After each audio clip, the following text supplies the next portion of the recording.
In this tutorial, we will cover the platform's dashboard panel.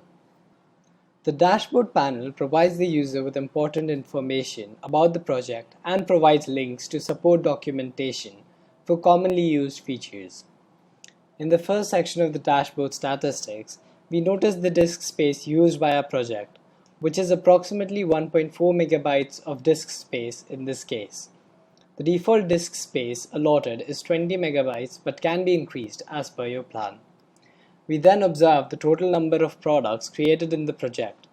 200 products have been added to the project catalog. The default number of products permitted is 20 but can be increased as per your plan. Then the next three statistics indicate the number of published products, categories, and videos out of the total created. We see that 187 products and 20 categories have been published currently.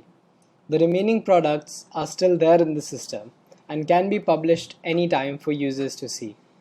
Please note that the term published here means it is visible on the live app, website, and/or kiosk. Right besides these statistics, there is a Do You Know panel which explains some common features through external links to corresponding support documentation. It's nice to consult in case you have some simple changes in mind. The next section displays the number of catalog users and their statuses as active, shared, etc. Like in this project, there are 7 active users and 6 shared users. In the last section, there is a pie chart distribution of the disk space used consisting of various assets such as logos, banners, and videos. This gives the users a good idea about what their disk space is being used for.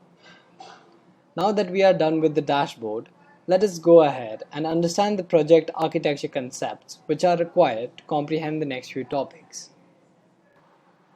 Like, subscribe, and share the video if you found this helpful.